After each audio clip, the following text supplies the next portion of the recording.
एक ही क्वेश्चन कराऊंगा, ये वाला टाइप आसान था, वेरी गुड। चलिए एक ही क्वेश्चन कराऊंगा बच्चों में, ऐसा ध्यान से समझ लीजिएगा। यदि कोई वस्तु अपने वर्तमान सेलिंग प्राइस के 62.5% में बेचा जाता है तो k% का नुकसान होगा। यदि वर्तमान सेलिंग प्राइस पर बेचा जाए तो 2k% का लाभ होगा। के का मान क्या है, के का मान ज्ञात करें। बहुत अच्छा सवाल है, ऐसा सवाल ऑलरेडी पहले ही हो चुका है पहली शीट में, लेकिन यहां वेरिएबल डाल के सवाल को डरा दिया। एग्जामिनर ने केवल आपको डराने का काम किया, एक वेरिएबल डाल के बोला यदि कोई वस्तु अपने करंट सेलिंग प्राइस के 62.5% पर बेचा जाए तो k% का नुकसान होगा। 62.5% की फ्रैक्शन वैल्यू क्या होती है? 5/8। 12.5% 1/8 है, तो 62.5% 5 गुना 5/8। जैसे मैंने मान लिया कि एक वस्तु का जो सेलिंग प्राइस है वो 8 है, ये मैंने मान लिया कि माना एक वस्तु को जो आप बेच रहे हो 8 रुपए बेच रहे हो, माना एक वस्तु का जो विक्रय मूल्य है वो 8 है। तो सवाल बोला गया कि अगर सामान को उसके वर्तमान में जो विक्रय मूल्य है उसके 62.5% बेचा जाए तो k% का नुकसान होगा। तो सेलिंग प्राइस को मैंने 8 मान लिया। 8 का 62.5% कितना होता है? 5 होता है। यानी कि जब आप सामान को 5 रुपए बेचते हो, जब आप सामान को 5 रुपए बेचते हो सेलिंग प्राइस है, तो आपको k% का नुकसान होता है। नुकसान मतलब कॉस्ट प्राइस से k% कम में बिका।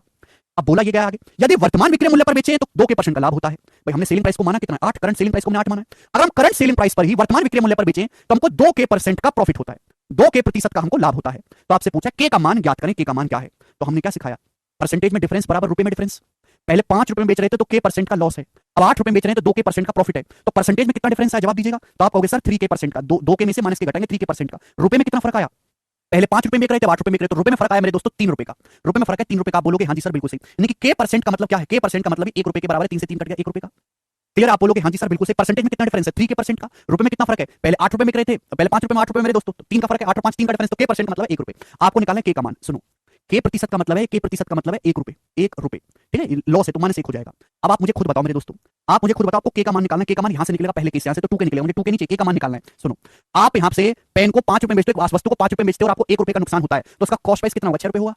आप किसी सामान को 5 रुपए बेचते हो और k% का मतलब है 1 रुपए और आपको 1 रुपए का नुकसान होता है, तो सामान का क्रय मूल्य 6 रुपए होगा। भाई लॉस क्या होता है? लॉस होता है सीपी माइनस एसपी।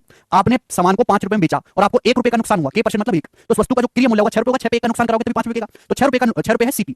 आपको 6 पे लॉस कितने का हुआ? 1 रुपए का। 6 पे लॉस कितने का हुआ मेरे दोस्तों? 1 रुपए का। आप बोलोगे हाँ जी सर, यानी कि आपका लॉस है 1/6 का मतलब होता है 16.66%, और ये k% के बराबर। आपको लॉस कितना हो रहा है? k%, और आपको लॉस कितना हो रहा है? पहले 16.66 का। तो k की वैल्यू कितनी आ गई? 16.66 आ गई। डी ऑप्शन सवाल का आंसर है 16.